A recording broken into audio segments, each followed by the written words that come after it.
नमस्कार, मेरा नाम आलोक है। आप लास्टीज देख रहे हैं। देखिए, नीतीश कुमार की कैबिनेट की बैठक खत्म हुई है और लगभग 36 एजेंडों पर मुहर लगी है।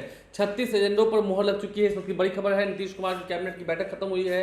तमाम जितने मंत्रिपरिषद के उनके सहयोगी थे वो उस बैठक में मौजूद हुए और 36 एजेंडों पर मुहर लगी है। कई विभागों में कई पद सृजित किए गए हैं जहाँ पर बहाली होगी। इसके अलावा पटना जू में जो पहले ट्रेन चलाई जाती थी, जो टॉय ट्रेन थी, उसको फिर से शुरू कराना है। ये तमाम काम जो है अब शुरू हो जाएंगे। कैबिनेट की बैठक में क्या कुछ फैसला हुआ है, किन एजेंडों पर मुहर लगी है, विस्तार से आपको कैबिनेट सेक्रेटरी हैं एस सिद्धार्थ बता रहे हैं। जरा सुनिए। नमस्कार। आज मंत्रिपरिषद में 36 एजेंडों पे निर्णय हुआ। सर्वप्रथम जो सबसे महत्वपूर्ण एजेंडा जिस पर निर्णय हुआ वह है बिहार खरीद अधिमानता नीति 2024, बिहार परचेज प्रेफरेंस पॉलिसी 2024 की स्वीकृति है।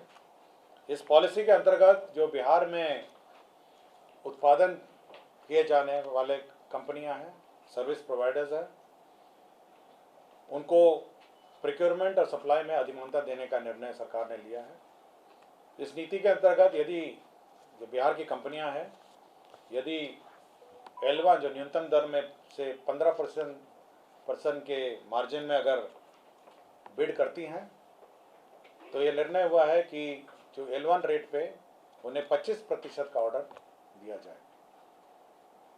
इसमें लोकल कंपनियां, लोकल परचेसेस भी डिफाइन किए गए हैं, विस्तृत डिफिनेशन है, जिसमें कम से कम जिस दिन टेंडर होता है उसके 1 साल पूर्व उस कंपनी की स्थापना होनी चाहिए बिहार में, GST का भुगतान होना चाहिए और 50% जो एम्प्लॉयज़ हैं, जो उसके कर्मी हैं, वह भी बिहार के होने चाहिए। इस पॉलिसी से बिहार में जो कंपनियां कार्यरत हैं उनको सरकारी परचेज में प्रेफरेंस मिलेगा और साथ ही साथ भविष्य में जो नई कंपनियां हैं जो बिहार में लगाना चाहती हैं उनको यह आश्वासन भी मिलेगा कि कम से कम 25% जो कॉन्ट्रैक्ट है, यदि वो L1 के 15% के सीमा के अंदर रहते हैं तो उनको मिलेगा। दूसरा है, यदि कोई कंस्ट्रक्शन है, वर्क है, कोई वर्क्स है, उसमें भी चिन्हित जो सामग्रियां हैं उसका कम से कम 20% बिहार की कंपनियों से खरीदना होगा। जैसे कोई बिल्डिंग बना रहा हो तो उसमें बल्ब है, स्विच है, वायरिंग है, अन्य जो फर्नीचर सामग्री है, यदि कंस्ट्रक्शन का भी काम होगा तो 20% जो सामग्रियां हैं वो बिहार की कंपनियों से खरीदा जाना होगा।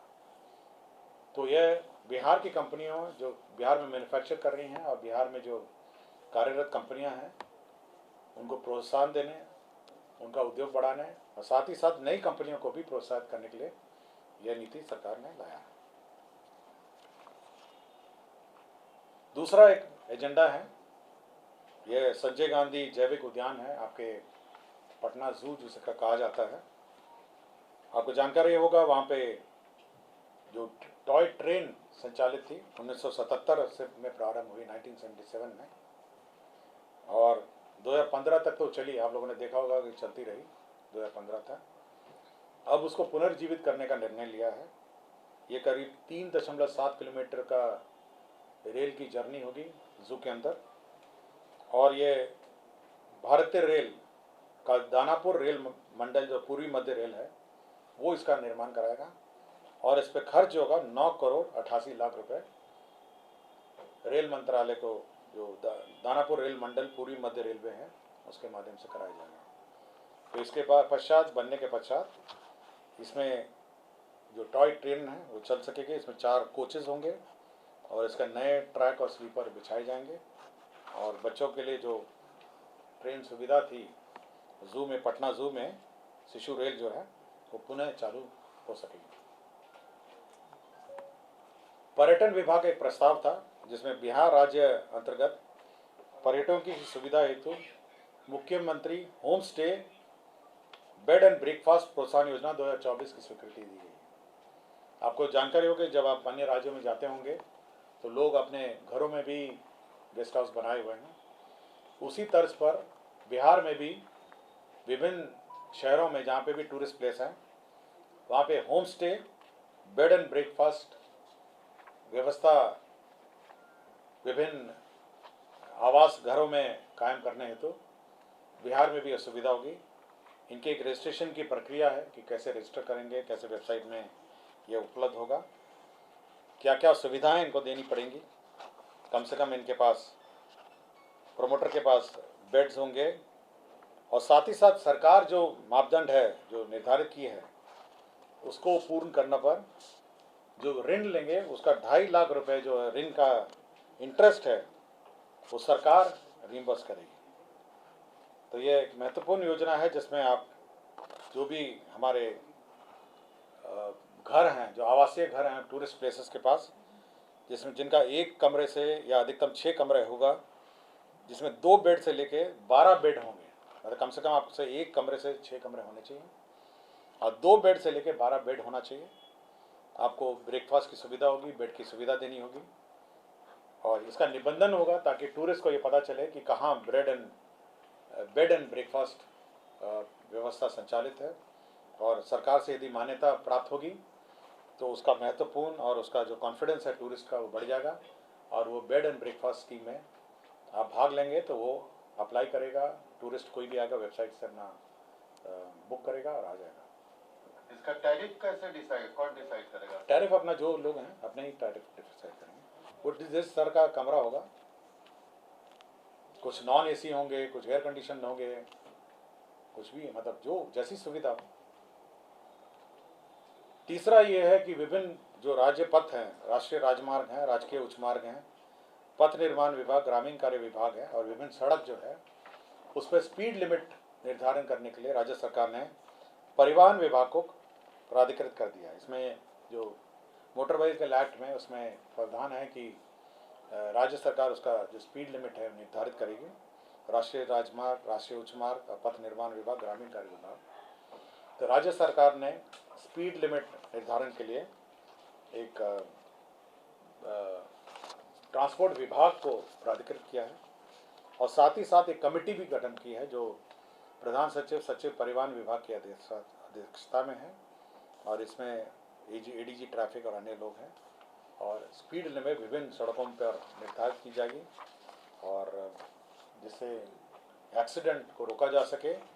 और यदि स्पीड लिमिट अगर आप एक्सीड करते हैं स्पीड लिमिट पर तो आपको फाइन लगेगा। ये बढ़ाया जाएगा कुछ रोडों पे, कुछ पे, क्योंकि बिहार में तो ऑलरेडी नेशनल हाईवे में स्पीड लिमिट कम नहीं, है। जैसे बहुत सारा है आपका, जैसे अटल पथ में एक्सीडेंट बहुत होता है, ये काफ़ी चिंता का विषय है कि लगातार रफ्तार बढ़ाते हैं। तो और बहुत सारी है, आपका गंगा पथ है, अटल पथ है, इन सब पर, और अन्य सभी मार्ग हैं, बहुत सारे मार्ग हैं जहाँ पे स्पीड लिमिट निर्धारित नहीं है। तो इन सभी का स्पीड निर्धारण ये विभाग करेगी ताकि स्पीड लिमिट में लोग चलें। ये तो ऑलरेडी कैबिनेट निर्णय है, अब तो कैबिनेट ने कमेटी का भी गठन कर दिया है, तो कमेटी अपना निर्णय लेगी और नोटिफाई कर देगी। एक खान एवं भूतत्व विभाग का है, इसमें जो खनन, लघु खनिज के जो अवैध खनन होते थे उसमें जो सूचना देते हैं, जो सीक्रेट गोपनीय सूचना देते हैं, उनको पुरस्कार देने की योजना है। मतलब आपको याद होगा जब ट्रैक्टर पकड़ाता है अवैध खनन का तो 25,000 का शुल्क लगता है, और ट्रक पकड़ाता है तो 2 लाख से लेकर 4 लाख का उसको फाइन लगता है। तो जो सूचना देगा, जो गोपनीय सूचना देगा फ़ोन करके कि देखिए यहाँ पे अवैध खनन हो रहा है, ये ट्रक, मतलब अवैध ट्रैक्टर है या अवैध ट्रक बालू लेके जा रहा है, ये जो सूचना है, तो ट्रैक्टर की अगर सूचना देगा तो 5,000 रुपये उस सूचना देने वाले को गोपनीय रखी जाएगी, लेकिन 5,000 रुपये दिया जाएगा। और जो बड़े वाहन हैं, जो ट्रक है, उसमें 10,000 रुपये उसको सूचना के लिए दी जाएगी। तो ये गोपनीय सूचना देने के लिए जो भी गोपनीय सूचना देगा उसको ये राशि दी जाएगी। हाँ, इसमें बड़े वाहन लिखा है ना, आपका ट्रैक्टर है 5,000, और ट्रक एवं अन्य बड़े वाहन, तो हाईवा का बड़े वाहन हो जाएगा तो 10,000 रुपये हो गया। स्वास्थ्य विभाग ने विधानमंडल के जो सदस्य हैं, जो विधानमंडल के राज्य के सरकारी पदाधिकारी, कर्मियों, न्यायिक सेवा सहित के आश्रितों को चिकित्सा प्रतिपूर्ति में आश्रितों की परिभाषा, उम्र सीमा और आश्रितों की आय निर्धारित की है। इसमें क्या किया है कि जो मेडिकल रिम्बर्समेंट में किसको मिलेगा और कौन आश्रित माने जाएंगे, ये सरकार ने डिफाइन किया। ये बार बार कन्फ्यूजन रहता है। ये विधानमंडल का राज्य के सरकारी पदाधिकारी, कर्मी, न्यायिक सेवा सहित और आश्रित को ये किस किस को मिलेगा। तो आश्रित का जो डेफिनेशन है उसका ये है कि विधानमंडल के सदस्य, राज्य के सरकारी पदाधिकारी, कर्मी, न्यायिक सेवा सहित कि माता पिता, सौतेले माता पिता को छोड़ के पत्नी, पति, पुत्र, पुत्री, सौतेले संतान सहित नाबालिग भाई एवं अविवाहित बहन, यही डेफिनेशन है आश्रित का नाम। मैं फिर से पढ़ देता हूं। माता पिता, सौतेले माता पिता को छोड़ के पत्नी, पति, पुत्र, पुत्री, सौतेले संतान रहित सहित पुत्र, पुत्री, सौतेले संतान सहित नाबालिग भाई एवं अविवाहित बहन, ये इसका डेफिनेशन है। क्लियर हो गया। इसमें पुत्र के लिए है 25 वर्ष की आयु निर्धारित है। यदि वो विवाह कर लेता है या नौकरी में हो जाता है, जो पहले हो, पुत्र के केस में। पुत्री के केस में है आयु सीमा का विचार किए बिना उसके द्वारा उपार्जन शुरू किए जाने, मतलब नौकरी लगने या उसके विवाह हो जाने तक, उसमें जो भी पहले हो, मतलब उसमें लड़की में उम्र सीमा नहीं है। अगर वो अनमैरिड रह जाती है, नौकरी नहीं करती है, तो उसकी उम्र सीमा नहीं है। तीसरा है किसी तरह की स्थायी अशक्तता से पीड़ित पुत्र, पुत्री, शारीरिक या मानसिक, आयु सीमा पर विचार किए बिना तथा वैवाहिक स्थिति के होते हुए भी आश्रित माना जाएगा। मतलब इवन अगर मैरिड हो तो उसको आश्रित माना जाएगा। दिव्यांग, मतलब जो स्थायी अशक्तता और आश्रित तलाकशुदा पति द्वारा परित्यक्ता या उससे अलग हुई पुत्रियां, विधवा पुत्रियां तथा आश्रित अविवाहित तलाकशुदा पति द्वारा परित्यक्ता या उससे अलग हुई बहनें, विधवा बहनें, आयु सीमा पर विचार किए बिना। और नाबालिग भाई है वयस्क होने की आयु तक। और आय जो है, मासिक आय जो डिफाइन की है वो है 9,000 रुपये प्लस महंगाई भत्ता से कम है, वही सरकारी कर्मी का पर आश्रित माने जाएंगे। वो इनकम भी है, कौन आश्रित है ये डिफाइंड है। मुख्यमंत्री ग्राम परिवहन योजना, आपको याद होगा कि इसमें जो मुख्यमंत्री ग्राम परिवहन योजना सभी ग्राम पंचायतों में परिवहन सुविधा उपलब्ध कराने के लिए योजना थी। इसको फिर 2025-26 के लिए एक्सटेंड कर दिया है। इसका लक्ष्य जो है, शेष लक्ष्य 12,500 और जो बची हुई राशि है उसका व्यय करने के लिए भी स्वीकृति दी है। तो ये मुख्यमंत्री परिवहन योजना जो है ये इस साल भी एक्सटेंडेड है।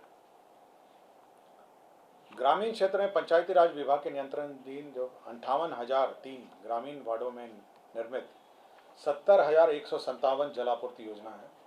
आपको याद होगा कि राज्य सरकार ने जो पंचायत द्वारा निर्मित जलापूर्ति योजनाएं थी उसको पीएचईडी को ट्रांसफर कर दिया था। आपको याद होगा ये जितने पहले 2 भाग में बने थे जलापूर्ति योजना, एक पीएचईडी बनाया था और एक ग्रामीण जो पंचायती राज विभाग और पंचायती राज संस्थाओं के माध्यम से बना था। तो अब सारे जितने भी पेयजल योजनाएं हैं ग्रामीण, अब उसका संचालन जो है लोक स्वास्थ्य अभियंत्रण विभाग के अधीन आ गया। तो जो पंचायती राज से जो गए थे, पीएचडी का तो अपना मेंटेनेंस और रिपेयर की व्यवस्था थी, लेकिन जो पंचायत की जो योजनाएं हैं उसका मरम्मती और उसका मेंटेनेंस अब पीएचडी करेगी। और इसी के लिए 1,08,372 रुपये प्रति यूनिट होगा जो रिपेयर का कॉस्ट है, और 3,611 करोड़ 45,33,000 रुपये इस पर व्यय होगा, मतलब वार्षिक व्यय है। और ये कुल 70,157 योजनाएं हैं। तो ये इसमें जो स्टेट फाइनेंस की राशि भी है, इसमें सेंट्रल जो भारत सरकार जो पंचायती राज संस्थाओं को जो फाइनेंस कमीशन में राशि है वो भी है, और इसके अतिरिक्त जो राशि बच जाएगी वो राज्य सरकार देगी। तो प्रत्येक यूनिट में 1,08,372 रुपये, हाँ प्रति वर्ष, एवरी ईयर 1,08,372 रुपीज़ का व्यय होगा। और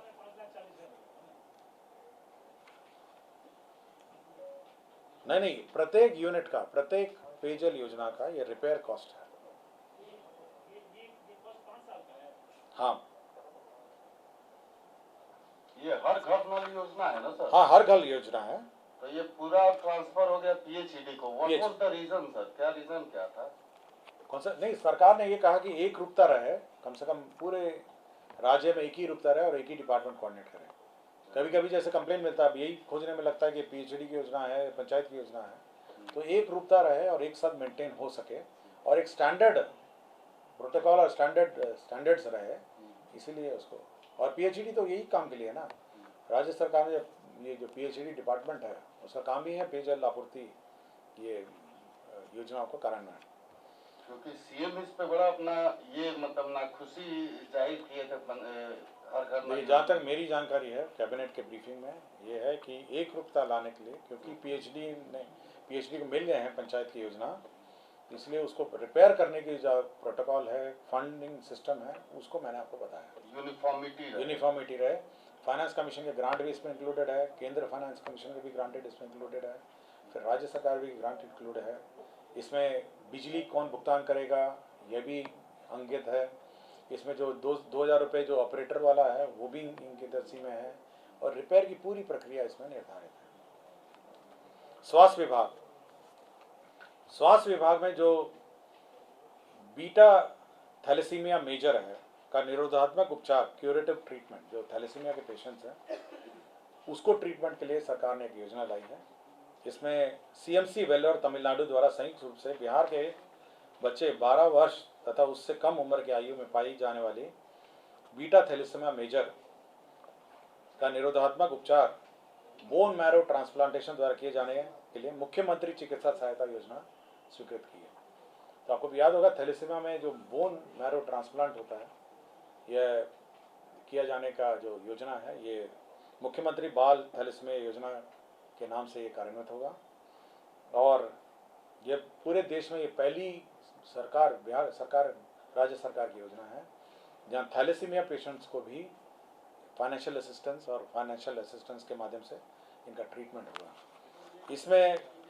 इसमें जो टोटल व्यय है, इसमें आपका एयरक्राफ्ट से व्यय जो है, ट्रांसपोर्टेशन व्यय है, एयरक्राफ्ट से जा सकेंगे, उनके पेरेंट्स भी जा सकेंगे, उनका वहाँ पे क्रिश्चियन मेडिकल कॉलेज वेल्लोर में उनका ठहरने का भी है और कुल एक बच्चे पे 15 लाख रुपए का व्यय होगा, 15 लाख रुपीज़ का व्यय होगा इस थैलेसीमिया बीटा थैलेसीमिया मेजर में जो इलाज होगा। तो 15 लाख रुपीज़ व्यय होगा और ये बहुत महत्वपूर्ण योजना है और यह पूरे देश में ये अकेला राज्य होगा जो एक अलग से योजना लाया है।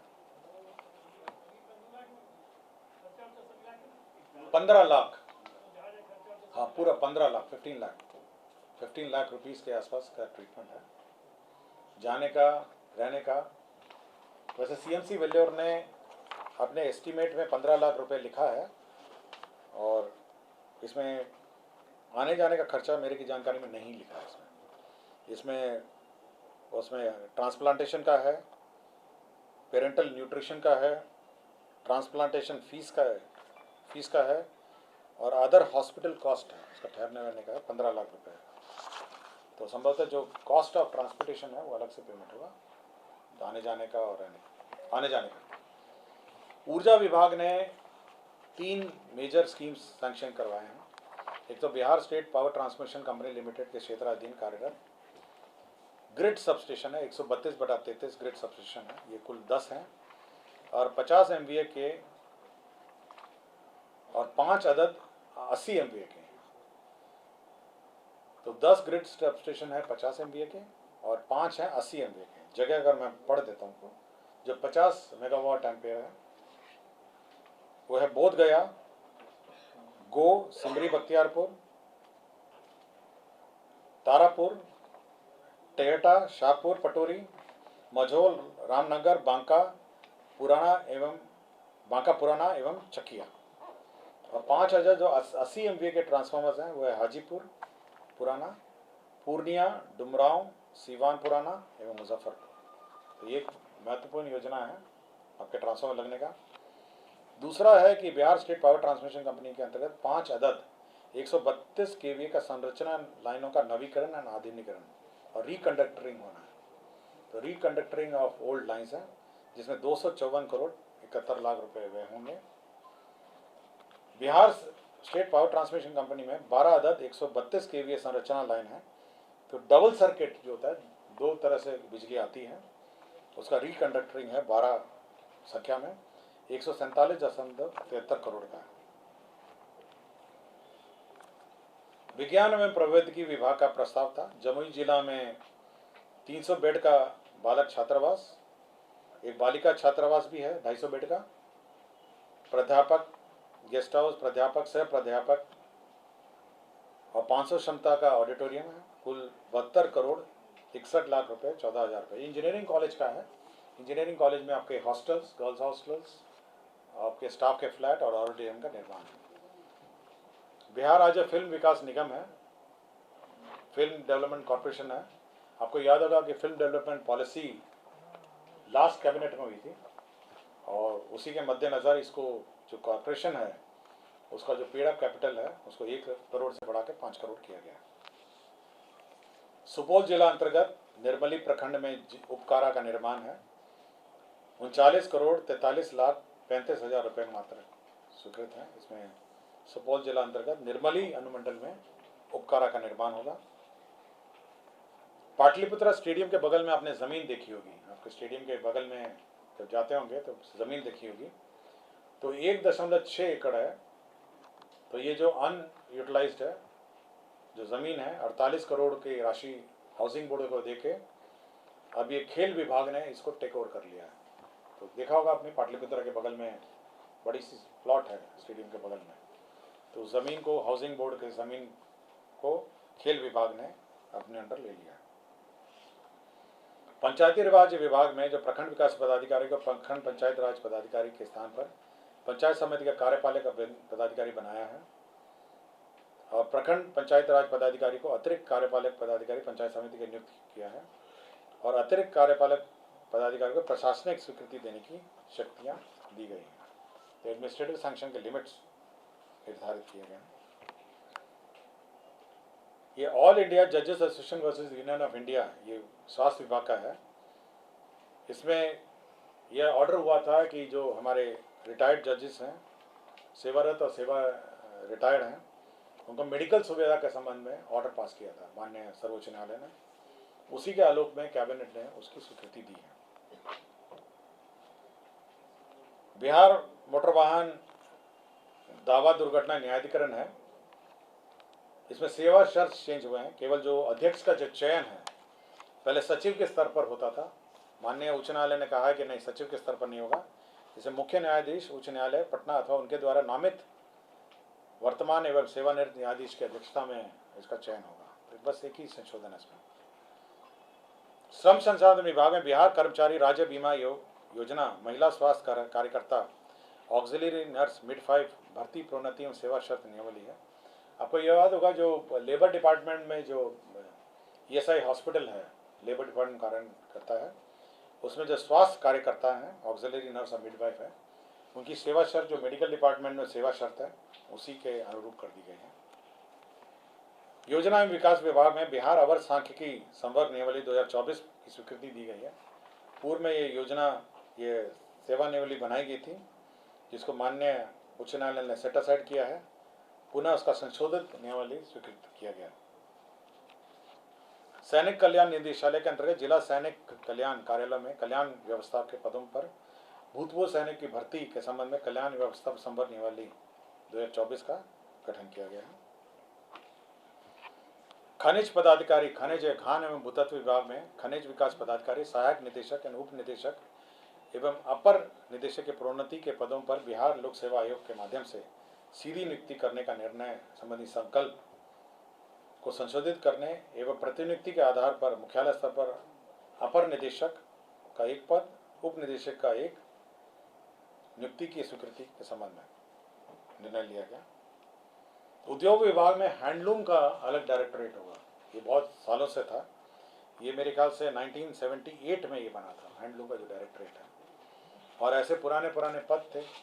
तो अब उसको मॉडर्नाइज, जो हैंडलूम की जो मॉडर्न व्यवस्था है जिसमें मार्केटिंग है, स्टोरेज है, इन्वेंट्री है, ये सब को मैनेजमेंट के लिए वो पूरे निदेशालय के जितने भी पद हैं सरेंडर करके नए पद सृजित किए गए। परिवहन विभाग, ट्रांसपोर्ट विभाग में जो क्षेत्रीय कार्यालय है उसमें 102 पद लिपिक, निम्न वर्गीय लिपिक के लेवल 2 के पद सृजित किए गए हैं। परिवहन विभाग में बिहार मोटर वाहन दुर्घटना दावा न्यायाधिकरण न्यूवर्ली में पद क्रिएट किए गए हैं, जिसमें मोटर वाहन दुर्घटना दावा न्यायाधिकरण में अध्यक्ष के 3 पद, अपर जिला परिवहन पदाधिकारी के 3 पद, उच्च वर्गीय लिपिक के 3 पद, निम्न वर्गीय लिपिक के 3 पद और आशु लिपिक के 3 पद ही क्रिएट किए गए। गृह विभाग में टंकक सहायक अवर निरीक्षक के सृजित 78 पदों को सम परिवर्तित करते हुए उतने ही आशु सहायक अवर निरीक्षक के पद क्रिएट किए गए, न्यू पद क्रिएट किए गए हैं। पीएमसीएच में आपको जानकारी होगा, जो नया पीएमसीएच बन रहा है उसमें 5462 बेड का हॉस्पिटल बन रहा है। ये जो पुराना पीएमसीएच को तोड़ के नया बन रहा है 5462 बेड का बन रहा है। इसमें पद नए सृजन किए गए हैं। इसमें 4315 4315 नए पद सृजित किए गए हैं। तो 5462 बेड का ये हॉस्पिटल होगा, जिसमें 4315 बेड होंगे। अब ये डिसमिस्ड डॉक्टर की सूची है। डॉक्टर संजय कुमार है, चिकित्सा पदाधिकारी, सदर अस्पताल औरंगाबाद। ये 1/7/2016 से लापता थे। डॉक्टर संतोष कुमार, चिकित्सा पदाधिकारी, अतिरिक्त प्राथमिक स्वास्थ्य केंद्र ताराबड़ी अररिया, ये 14/9/2020 से लापता थे। डॉक्टर अकबर मसाहिदी, सामान्य चिकित्सा पदाधिकारी, ये चिरैया बरियारपुर बेगूसराय, 2/11/2017 से लापता थे। डॉक्टर गुप्ता सुषमा संजय, चिकित्सा पदाधिकारी, प्राथमिक स्वास्थ्य केंद्र अहमदाबाद कटिहार, 18/10/2019 से लापता थे। इन सबको डिसमिस कर दिया गया है। और डॉक्टर नौशाद अली हैं, तत्कालीन प्रभारी चिकित्सा पदाधिकारी, प्राथमिक स्वास्थ्य केंद्र धनियामा पटना। इन्होंने कार्यालय में जो चिकित्सा पदाधिकारी कर्मियों के भविष्य निधि एवं अन्य मदों से राशि की निकासी कर भुगतान नहीं करने, वित्तीय कार्य में शिथिलता बरते हैं, इनको भी बर्खास्त कर दिया गया है। और राज्य में जो वैट में जो डीजल और पेट्रोल के जो रिटर्न्स फाइल करने हैं उसको सरल कर दिया गया है। और अब डीजल और पेट्रोल के जो रिटर्न्स हैं वो सरल रूप से फाइल किए जा सकेंगे। मैं डिटेल्स आपको उपलब्ध करा दूंगा। और पटना में पाटलिपुत्रा विश्वविद्यालय, college of commerce Rajendra Nagar में मेट्रो के लिए ज़मीन, शिक्षा विभाग की ज़मीन थी, उसको मेट्रो के लिए स्थानांतरित किया गया है। धन्यवाद। 36 एजेंडा थे। धन्यवाद। तो सिद्धार्थ जो कि कैबिनेट सेक्रेटरी हैं, उन्होंने क्या कुछ बताया है हमने आपको सुनवाया है। कैबिनेट की मीटिंग में 36 एजेंडों पर मुहर लगी, उसमें क्या क्या फैसले हुए हैं वो बताया गया है, आपने सुना है। हमारे चैनल को सब्सक्राइब कर लें, साथ साथ फेसबुक पेज भी लाइक करें। धन्यवाद।